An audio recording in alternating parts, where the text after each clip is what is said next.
सब लोग दशहरा मना रहे हैं। दशहरे का पर्व भगवान राम द्वारा रावण का वध करने के उपलक्ष्य में विजयदशमी के रूप में मनाया जाता है।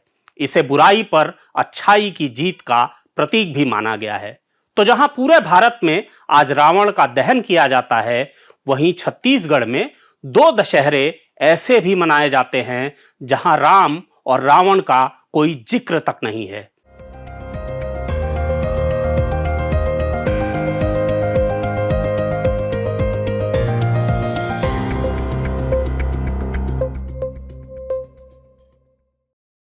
नमस्कार, जरूरी बात में आपका स्वागत है। मैं हूं राघवेंद्र। आज आपको उन्हीं 2 दशहरे की कहानी सुनाते हैं। अपनी अनोखी व रोचक परंपराओं के लिए विश्व प्रसिद्ध बस्तर दशहरा 600 साल पुराना है।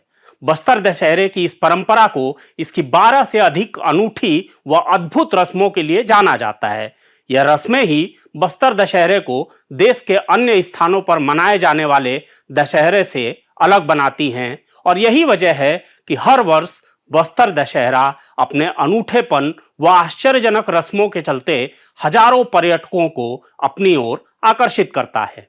आइए करीब से जानते हैं क्या है बस्तर दशहरा और इसका इतिहास। दशहरे के दौरान पूरा देश जहां रावण दहन कर विजयदशमी का पर्व मनाता है, वहीं इन सबसे अलग कभी रावण की नगरी रहे बस्तर में आज भी रावण दहन नहीं किया जाता है।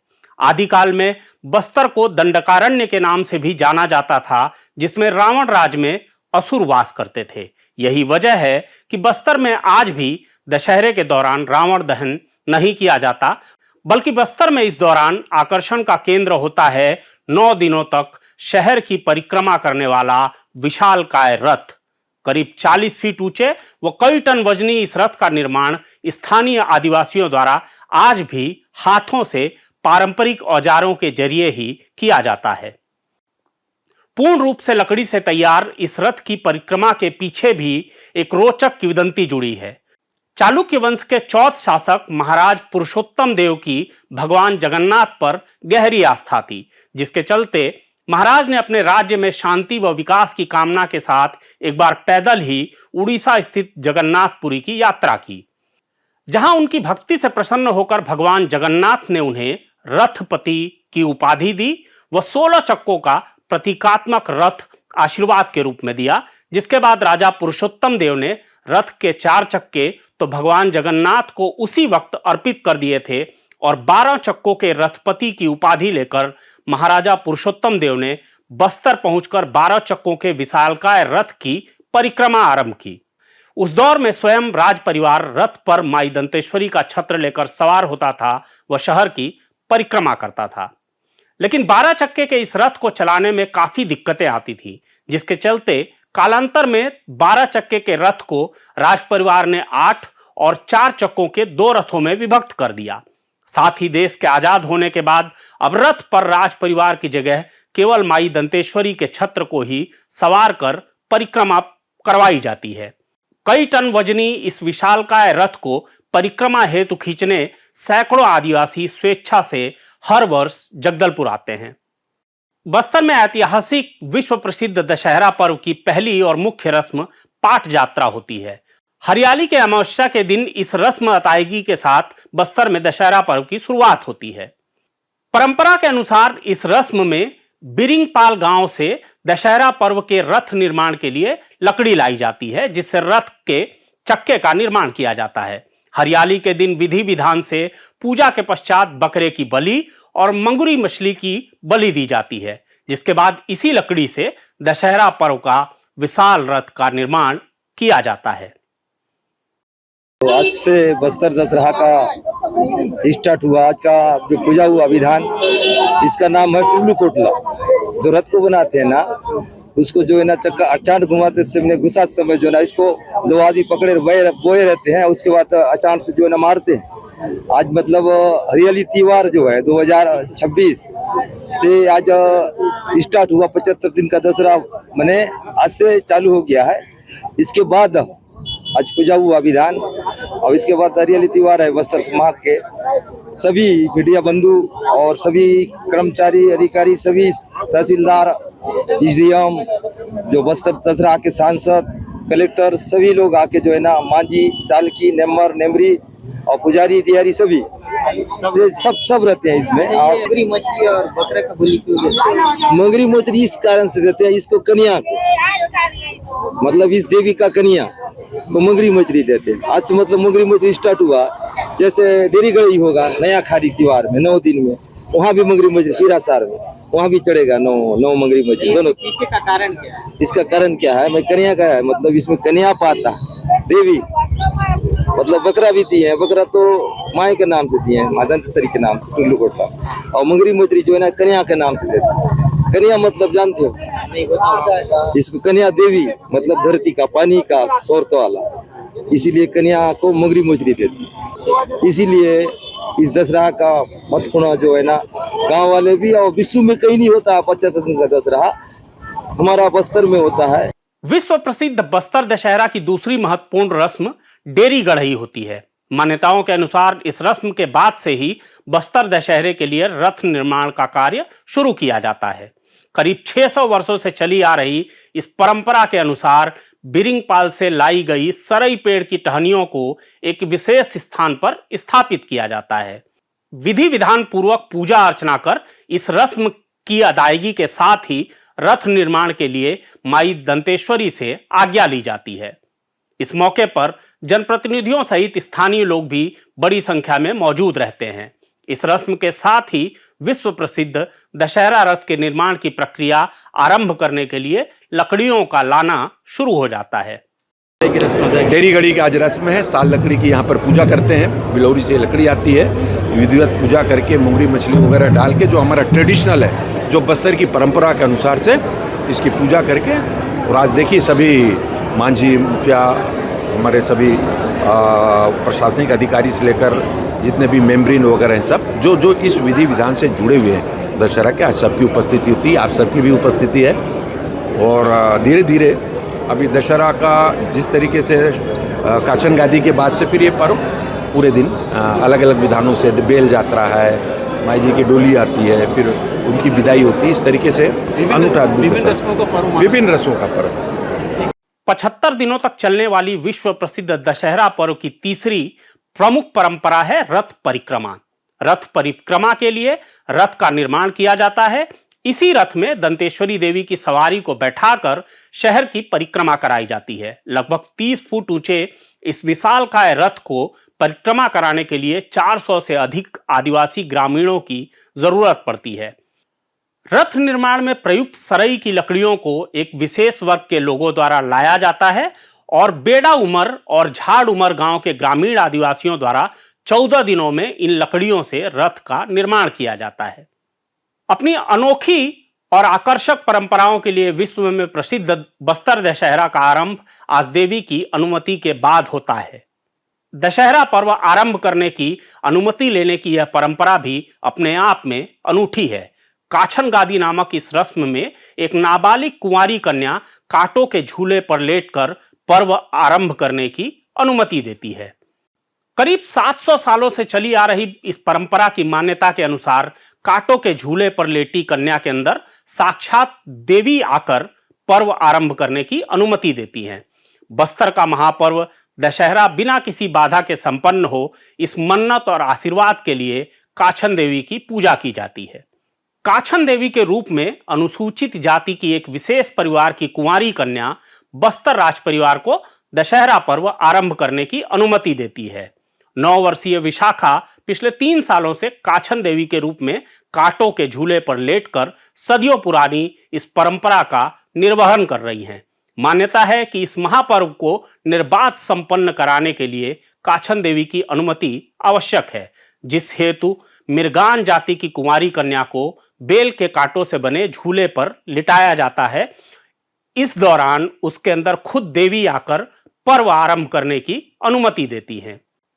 नवरात्र के पहले दिन बस्तर की आराध्य देवी माई दंतेश्वरी के दर्शन के लिए हजारों की संख्या में लोग मंदिर पहुंचते हैं और अपनी मनोकामना को पूर्ण करने के लिए घी और तेल के हजारों दिए मंदिर में प्रज्वलित करते हैं।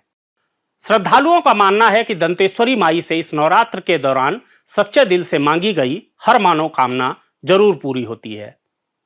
अपनी अनोखी परंपराओं के लिए विश्व चर्चित बस्तर दशहरा की एक और अनूठी व महत्वपूर्ण रस्म जोगी बिठाई है, जिसे शहर के सिरहा सार भवन में पूर्ण विधि विधान के साथ संपन्न किया जाता है। इस परंपरा के अनुसार एक विशेष जाति का युवक प्रतिवर्ष 9 दिनों तक निर्जला उपवास रखकर सिरहा सार भवन स्थित एक निश्चित स्थान पर तपस्या हेतु बैठता है। इस तपस्या का मुख्य उद्देश्य बस्तर दशहरा पर्व को शांतिपूर्वक व निर्बाध रूप से संपन्न कराना होता है। दरअसल जोगी बिठाई रस्म में जोगी से तात्पर्य योगी से है। इस रस्म से एक किंवदंती जुड़ी हुई है। मान्यताओं के अनुसार वर्षों पूर्व दशहरे के दौरान हलबा जाति का एक युवक जगदलपुर स्थित महल के नजदीक तप की मुद्रा में निर्जल उपवास पर बैठ गया था। दशहरे के दौरान 9 दिनों तक बिना कुछ खाए पिए मौन अवस्था में युवक के बैठे होने की जानकारी जब तत्कालीन महाराजा को मिली तो वह स्वयं युवक से मिलने पहुंचे और उससे तप पर बैठने का कारण पूछा। तब उस योगी ने बताया कि उसने दशहरा पर्व को निर्विघ्न व शांतिपूर्वक संपन्न कराने के लिए यह तप किया है, जिसके बाद राजा ने योगी के लिए महल से कुछ दूरी पर सिरहा सार भवन का निर्माण करवाकर इस परंपरा को आगे बढ़ाए रखने में सहायता की। तब से हर वर्ष अनवरत इस रस्म में जोगी बनकर हलबा जाति का युवक 9 दिनों की तपस्या में बैठता है।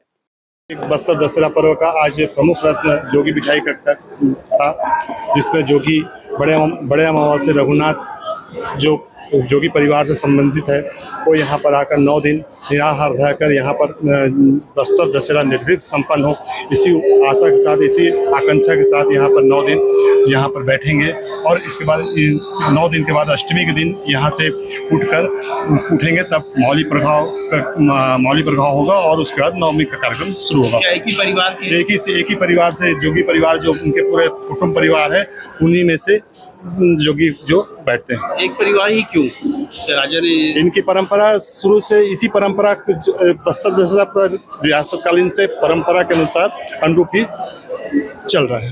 तलवार की क्या परंपरा है? एक खड़ंग है, यहाँ से खड़ंग लेकर वो बैठते हैं।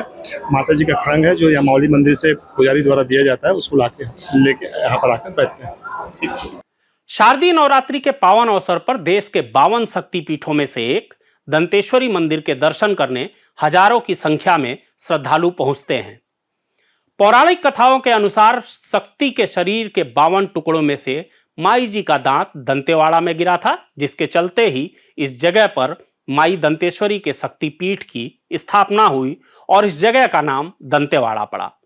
माई दंतेश्वरी के प्रति अपनी भक्ति व अपनी मनोकामनाओं की पूर्ति के लिए भक्त नवरात्रि के दौरान अलग अलग तरीकों से अपनी आस्था को प्रदर्शित करते हैं और माई दंतेश्वरी के प्रति अपनी इसी आस्था के ही चलते हर वर्ष हजारों की संख्या में भक्त जगदलपुर से करीब 100 किलोमीटर की दूरी पर दंतेवाड़ा स्थित दंतेश्वरी मंदिर तक का सफर पैदल ही तय करते हैं। इसे माता की अपने भक्तों पर कृपा ही कहा जा सकता है कि तपती धूप और बारिश में भी बच्चे, बूढ़े व महिलाएं बिना किसी शारीरिक हानि के यह कष्टदायक सफर तय कर लेते हैं। पैदल यात्रा। कितने लोग जा रहे हैं? 7 लोग जा रहे हैं। हर साल जाते हैं? हर साल जाते हैं। कैसी क्या क्या ऐसी मनोकामना रखते हैं जो पूरा होता है? है मनोकामना मांगते हैं, वो बताया नहीं जाता है, बस मांगने से जा रहे हैं। 3-3 साल का रहता है, दूसरा साल चल रहा है, तीसरा साल और 1 साल बचा है, फिर आएंगे 1 साल और। तो काफी भीड़ होता है ना वहाँ पर? हाँ, बहुत होता है। कैसे करते हैं फिर आप लोग दर्शन, और क्या सुविधा रहता है रास्ते में आप लोग के लिए? रास्ते में हर चीज है, पानी, फ्रूट, फल फ्रूट सब मिलता है। छोड़ते जाते हैं लोग बाग, ये पिकअप आता है जाता है, छोड़ते जाता है। रुकने और खाने पीने की भी व्यवस्था है पूरा है, कम से कम आधा किलोमीटर मतलब है। बस्तर दशहरे में 7वां और सबसे अनूठा रस्म है विश्व प्रसिद्ध रथ परिक्रमा का। इस रस्म में बस्तर के आदिवासियों द्वारा पारंपरिक तरीके से लकड़ियों से बनाए गए लगभग 40 फीट ऊंचे रथ पर माई दंतेश्वरी के छत्र को बिठाकर शहर के सिरहासार चौक से गोल बाजार होते हुए वापस मंदिर तक शहर की परिक्रमा की जाती है। लगभग 30 टन वजनी इस रथ को सैकड़ों ग्रामीण मिलकर अपने हाथों से ही खींचते हैं। बस्तर दशहरे की इस अद्भुत रस्म की शुरुआत 1420 ईस्वी में तात्कालिक महाराजा पुरुषोत्तम के द्वारा की गई थी। महाराजा पुरुषोत्तम ने जगन्नाथपुरी जाकर रथपति की उपाधि प्राप्त की थी, जिसके बाद से अब तक यह परंपरा अनवरत इसी तरह चलती आ रही है। नवरात्रि के दूसरे दिन से सप्तमी तक दंतेश्वरी माई की सवारी को परिक्रमा लगवाने वाले इस 4 चक्के के विशालकाय रथ को फूल रथ के नाम से भी जाना जाता है। माई दंतेश्वरी के मंदिर से माई जी के छत्र को डोली में रथ तक लाया जाता है। इसके बाद बस्तर पुलिस के महिला सशस्त्र बलों के द्वारा सलामी देकर इस रथ में माई जी की डोली और छत्र को रथारूढ़ कर परिक्रमा का आगाज किया जाता है, जिसे फूल रथ परिक्रमा कहा जाता है। पुरुषोत्तम राजा के जमाने में शुरू हुआ था। 4 चक्का का रैली है, 4 चक्का का फूल रथ है और 8 चक्का का विजय रथ प्राप्त करने के लिए वरदान मिला था। उस समय से जो परंपरा चले आ रहा है, रियासत काल समय से जो राजाओं को 4 चक्का का रैनी रथ रहेगा और 8 चक्का विजय रथ रहेगा, ऐसा आशीर्वाद माई जी से वहाँ से जगन्नाथपुर से वरदान मिला। उसके अनुसार आज जो फूल रथ जो है माई जी का जो है 6 दिन चलता है। जो फूल रथ माई जी के 9 दिन जैसा दुर्गा पूजा होता है, 9 दिन दुर्गे रूप में उसको पूजा किया जाता है और जो माई जी का छत्र है 9 दिन दुर्गे के रूप में उनका मतलब विराजमान किया जाता है। क्या परंपरा रहती है, कब प्रारंभ हो गई है? ये परंपरा आज करीबन 600 साल से पहले 600 साल हो गया। जो दशहरा परंपरा रियासत काल समय शुरुआत हुआ था, जगन्नाथपुरी जाके वहाँ से परंपरा शुरुआत हुआ था। यहाँ से दंडवत करते राजा साहब गए थे और वहीं से ही सब वरदान मिला। 4 चक्का रैनी रथ रहेगा और 8 चक्का विजय प्राप्त होगा, ऐसा वरदान मिलते। आज वो परंपरा उनको जो सपना में दिखा था, जिसके कारण आज परंपरा संचालन करने के लिए उनको आदेश मिला, उनके अनुसार आज ये परंपरा चले आ रहा है। बस्तर दशहरे की सबसे अद्भुत रस्म निशा यात्रा होती है। इस रस्म को काले जादू की रस्म भी कहा जाता है। प्राचीन काल में इस रस्म को राजा महाराजा बुरी प्रेत आत्माओं से अपने राज्य की रक्षा के लिए निभाते थे, जिसमें हजारों बकरे, भैंसों और यहां तक कि नर बलि भी दी जाती थी। लेकिन अब केवल 11 बकरों की बलि देकर इस रस्म की अदायगी महाअष्टमी और नवमी की आधी रात को शहर के गुड़ी मंदिर में पूर्ण की जाती है। इस रस्म की शुरुआत 1303 ईस्वी में की गई थी। इस तांत्रिक रस्म को राजा महाराजा बुरी प्रेत आत्माओं से राज्य की रक्षा के लिए अदा करते थे। इस रस्म में बलि चढ़ाकर देवी को प्रसन्न किया जाता है, जिससे कि देवी राज्य की रक्षा बुरी प्रेत आत्माओं से करे। निशा यात्रा की यह रस्म बस्तर के इतिहास में बहुत ही महत्वपूर्ण स्थान रखती है। परंपरा जैसे आप जानते हैं, निशा यात्रा अर्धरात्रि के बाद यहाँ पे पूजा की जाती है। पुराने जमाने में ये प्रथा रही है कि जैसी अष्टमी खत्म होती है इसमें बलि दी जाती है और साथ साथ इसमें तंत्र विद्याओं की पूजा की जाती है और साथ साथ जो चावल का भोग लगता है, मूंग की दाल का भोग लगता है और नमक के जो हमारे बड़े बनते हैं वो तंत्र विद्या में यूज है। मीठा नहीं डाला जाता, नमक की पूजा अर्चना की जाती है और इसको गाड़ा जाता है। साल भर के बाद भी आप आएंगे तो कीड़े भी इसे नहीं खाते। ये परंपरा रही है यहाँ की और ये निशा यात्रा के नाम से जाना जाता है। पूजा हवन होने के बाद आज बलि की प्रथा है, जो कि सदियों से चली आ रही, उसी परंपरा को निभाने के लिए हम सब जा रहे हैं। धन्यवाद। विश्व प्रसिद्ध बस्तर दशहरा पर्व की एक और महत्वपूर्ण रस्म मावली परघाव होती है। 2 देवियों के मिलन के इस रस्म को जगदलपुर दंतेश्वरी मंदिर के प्रांगण में पूरा किया जाता है। परंपरा अनुसार इस रस्म में शक्तिपीठ दंतेवाड़ा से मावली देवी का छत्र और डोली को जगदलपुर के दंतेश्वरी मंदिर लाया जाता है, जिसका स्वागत बस्तर के राजकुमार और बस्तर वासियों के द्वारा किया जाता है। नवरात्रि की नवमी में मनाए जाने वाले इस रस्म को देखने बड़ी संख्या में लोगों का जन सैलाब उमड़ता है। मान्यता के अनुसार 600 वर्षों से बस्तर रियासत में इस पर्व को धूमधाम से मनाया जाता है। बस्तर के महाराजा रुद्र प्रताप सिंह द्वारा माई के डोली का भव्य स्वागत किया जाता था। वो परंपरा आज भी बखूबी निभाई जाती है। वर्तमान में बस्तर राज परिवार के सदस्य कमल चंद्र भंसदेव, स्थानीय जनप्रति और हजारों लोगों के द्वारा मावली माता की डोली का स्वागत किया जाता है। चलिए यार, मावली परघाव का जो कार्यक्रम है, जैसा आप जानते हैं कि मैं पंचमी के दिन माँ को न्योता देने गया था। माई जी की डोली और छतर दोनों हमने बाहर निकाल करके प्रांगण में रख दिया था दंतेश्वरी माई के, जो कि दंतेवाड़ा में उपस्थित। वहाँ पे फिर न्योता देने के लिए हम गए थे, जिसे कि एक न्योता है जो राजपत्र के रूप में मनाया जाता है, भेजा जाता है और ये निवेदन किया जाता है माई को कि मेरे दशहरा में आप उपस्थित हुई। सभी असंख्य देवी देवता यहाँ उपस्थित होंगे, तो आप जब यहाँ पधारेंगे हम सब आपको लेने के लिए एक बेटी को जैसा विदा करते हैं, दंतेवाड़ा के लोग विदा करके लेके आते हैं। जिया बाबा को जिम्मेदारी दी जाती है कि आप ले करके आइए और जिया बाबा यहाँ ले करके आते हैं और आज मुझे सौंपेंगे कि आपने माँ को न्योता दिया था, अब से माँ को आप लेकर अपने घर जाइए। और घर में राजमहल में रहती हैं, पूजा अर्चना होती है माँ की और सभी असंख्य देवी देवता आते हैं, इसलिए इसका नाम मावली परघाव है। मावली माता और दंतेश्वरी माई दोनों को यहाँ पे हम सम्मानित करते हैं और ये करते हैं कि माई आप आइए। नया खाई के दिन उपस्थित रहेंगी, छोटे हमारा जो भीतर रहनी बाहर रहनी तीनों कार्यक्रम में माँ जी उपस्थित रहेंगे। फिर माई की विदाई होगी, उसके बाद ही बस्तर दशहरे का समापन होगा।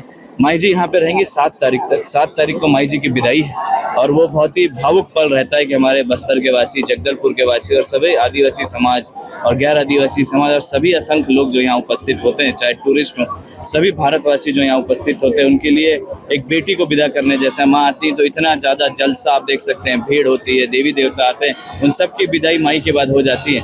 उसके बाद ही बस्तर दशहरा का समापन होता है। सर, आप जो फूलों का ताज पहनती है, इसकी क्या विशेषता है और महाबली प्रभाव में इसे क्यों पहना जाता है? ये इसलिए पहना जाता है क्योंकि पहले जमाने में जब राजा रथारूढ़ होते थे तो भी फूल माला पहना जाता था। अलग अलग गांव से अलग अलग माली इसको पूजा करके लेके आते थे, उसको पहना जाता था और फिर वो रथारूढ़ होते थे। उसके बाद मावली प्रभाव के दिन खास तौर से ये फूल और ये पहनावा इसलिए किया जाता है क्योंकि जो हमारे कांटाबंद करके इस फूल का नाम है, जो यहाँ कांटाबंद फूल बुलाते हैं, जो कि जंगली फ्लावर है, ये 2-4 दिन के लिए उगता है और ज़्यादा दिन के लिए रहता नहीं। नेचुरली ये पेरिशेबल है, जल्दी खत्म हो जाता है। तो इसको लोग माली लोग जा के गांव से जंगलों में खोज के लाते हैं। तो इसका एक ताज बनाया जाता है जिसको हम बोलते हैं एक माला जैसा बनाया जाता है, उसको पहना जाता है। और ये परंपरा अगर आप देखेंगे हमारे पास पूर्वज में महाराजा साहब के, उनके महाराज साहब सभी पहन करके यहाँ पे उपस्थित हुए हैं। इसका अर्थ सिंबॉलिक ये है कि माँ से बड़ा कोई नहीं और ये रेयर फूल है जो कहीं मिलते नहीं है, इसलिए इसको पहना जाता है क्योंकि रेयरेस्ट है। तो अगर आप सोना मिल सकता है, चांदी मिल सकता है, मगर ये फूल पेरिशेबल है, बस आज के दिन रहता है। इसलिए माँ के ऊपर कि तेरा तुझको अर्पण का ये है कि आप आकर के सबसे बड़े अगर कोई माई है तो उसको साष्टांग प्रणाम करते हैं माई को। माई का डोली जिया बाबा हैंड ओवर करते हैं, उसके बाद माँ को लेकर के हम जगदलपुर लेके राजमहल में जाके स्थापित करते हैं और उसी से पूरी पूजा पाठ की पद्धति चालू होती है। भीतर रहनी, जिसे कि हम राजा भीतर रहनी, राजा बाहर रहनी, साथ साथ नया खाई, ये सब कार्यक्रम माई के रहते होगा। जब माई जी की विदाई होगी तब जाके दशहरा समाप्त। दशहरा में विजयदशमी के दिन जहां एक और पूरे देश में रावण का पुतला दहन किया जाता है, वहीं बस्तर में विजयदशमी के दिन दशहरा की प्रमुख रस्म भीतर रैनी मनाई जाती है। मान्यताओं के अनुसार आदिकाल में बस्तर रावण की नगरी हुआ करती थी और यही वजह है कि शांति, अहिंसा और सद्भाव के प्रतीक बस्तर दशहरा पर्व में रावण का पुतला दहन नहीं किया जाता, बल्कि 8 चक्कों की विशालकाय रथ परिक्रमा की परंपरा निभाई जाती है। विजयदशमी के दिन मनाए जाने वाले बस्तर दशहरा पर्व में भीतर रैनी रस्म में रथ परिक्रमा पूरी होने पर आधी रात को इसे चुराकर माड़िया जनजाति के लोग शहर से लगे कुम्हड़ा कोट गांव ले जाते हैं। इस संबंध में बताया जाता है कि राजशाही युग में राजा से असंतुष्ट लोगों ने रथ चुराकर एक जगह छिपा दिया था, जिसके पश्चात राजा द्वारा कुम्हड़ा कोट पहुंचकर ग्रामीणों को मनाकर एवं उनके साथ भोज कर रथ को वापस जगदलपुर लाया जाता था। बस्तर के राजा पुरुषोत्तम देव द्वारा जगन्नाथपुरी से रथपति की उपाधि ग्रहण करने के पश्चात बस्तर में दशहरे के अवसर पर रथ परिक्रमा की प्रथा आरंभ की गई थी, जो कि आज तक अनवरत चली आ रही है। और इसी के साथ बस्तर में विजयदशमी के दूसरे दिन बाहर रैनी रस्म पूरी कर रथ परिक्रमा समाप्त की जाती है। बस्तर दशहरा का समापन, जैसे कि आप जानते हैं कि पुरानी परंपरा चली आ रही है, 600वां वर्ष बस्तर दशहरे का चल रहा है, जिसे कि राजा नया खाई और राजा बाहर रहने के नाम से जाना जाता है। आज राजा घर के बाहर निकलते हैं और इसमें जो सबसे महत्वपूर्ण बात यह है कि जो रथ है, 8 चक्के का रथ, जो कि राजमहल से चुरा लिया गया। वो ऐसा होता है कि राजा को पता नहीं होना चाहिए, रथ चुरा लिया गया। तो माड़िया समुदाय के लोग यहाँ चुरा के ले आए थे, क्योंकि उनको जिम्मेदारी नहीं गई थी बस्तर दशहरा में, चुरा करके यहाँ ले आए थे। उनकी एक ही मांग थी कि राजा महाराज अपने वेशभूषा में माई दंतेश्वरी का पुजारी के हैसियत से आप मेरे को देखे होंगे। आज के दिन ऐसा ही राजा को पनिशमेंट दिया गया था कि आप अपने वेशभूषा में आएंगे, अपने पूरे शान और शौकत के साथ आएंगे और माँ दंतेश्वरी का छत्तर जो कि दंतेवाड़ा से है, उनके साथ आकर के माँ को आप भोग लगाएंगे। और जो चावल आप सबको अभी जो ग्रहण करने मिलेगा, वो चावल बस्तर संभाग के सभी गाँवों से आए हुए चावल हैं, जिसे खीर बनाया जाता है। खीर बनाने के बाद भगवान को चढ़ाया जाता है, उसे हम नया खाई के रूप में, मेरा भी उपवास चल रहा है, आज मेरा उपवास टूटेगा, तो आज उपवास टूटेगा तो नया खीर जो माँ को भोग लगे उसको चढ़ाने के बाद राजा का नया खाई, जिसे राजा नया खाई के नाम से जाना जाता है। और बस्तर संभाग में इसके जैसे बोला जाता है, राजा बाहर रहनी, इसलिए एक संदर्भ में बोला जाता है कि राजा आज के दिन बाहर मिलेंगे, राजा भीतर रहनी मतलब घर के अंदर मिलेंगे। इस तरीके से हल्बी शब्द है इसके बाद आने के बाद राजा पूजा अर्चना करके माई को भोग लगाते हैं और साथ साथ जिया परिवार के जो लोग हैं जिनको जिम्मेदारी दी गई है, उनके पूरे बच्चे आज पांचों के पांचों भाई यहाँ पे उपस्थित हुए हैं। उनको जिम्मेदारी दी गई थी दंतेवाड़ा से लेकर के आने, मौली माता के साथ छतर लेकर के यहाँ आए थे। आज मेरे साथ प्रोसेशन में माता साथ साथ आई है। तो इसमें बड़ा प्रख्यात है कि राजा पहले ऐसा था कि राजा एक रक्षक था वहाँ का, तो वो सामने चलता था, माता पीछे चलती थी, क्योंकि रक्षक करना पड़ता था, माँ के पास कोई ना पहुंच सके। आज भी वो परंपरा जाहिर है कि मैं सामने हूँ, माँ पीछे रहती है, एक रक्षक के रूप में। दशहरा पर्व में दंतेवाड़ा से पधारी मावली माता की डोली व छत्र को समारोह पूर्वक अभूतपूर्व विदाई की परंपरा को पूरी गरिमा के साथ जिया डेरा से दंतेवाड़ा के लिए विदाई देकर की जाती है। माई दंतेश्वरी की विदाई के साथ ही ऐतिहासिक बस्तर दशहरा पर्व का समापन होता है और विदाई से पहले माई जी की डोली और छत्र को स्थानीय दंतेश्वरी मंदिर के सामने बनाए गए मंच पर आसीन कर महाआरती की जाती है।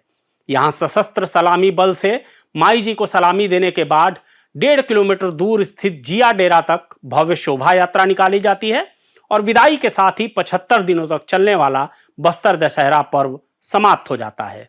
कार्यक्रम है जैसे कि हम मौली माता की डोली की विदाई होती है और साथ साथ जितने भी हमारे जिया पुजारी के साथ जितने भी लोग दंतेवाड़ा से यहाँ मौजूद हुए माई जी की सेवा में, उनकी विदाई होती है। और आज ही के दिन 75 दिनों का जो दशहरा आज से समापन होता है, जैसा कि आपने देखा कि जिसमें गंगा टुमुंडा यात्रा किया था, माई जी की छतर वहाँ से विदा कर दिए थे। आज मौली माता की डोली यहाँ से विदा होती है। जीरा डेरा में जाकर के राजा जिया को जिम्मेदारी सौंपते हैं कि वापस ले जाकर के माता को वहाँ लेकर के जाइए, और रुक रुक के जाती है माता। तो आज रात तक वो पहुँचेगी दंतेवाड़ा। बहुत जगह पूजा अर्चना होती है, तो ये बहुत बड़ी परंपरा जो चली आ रही है। और आज के दिन से जो हमारा 75 दिनों का दशहरा आज के दिन समापन होता है। माई जी की विदाई के बाद दंतेवाड़ा जाकर के माता प्रस्थान करेंगी और वहाँ विराजमान होगी मौली माता, दंतेश्वरी माता, दोनों के दोनों।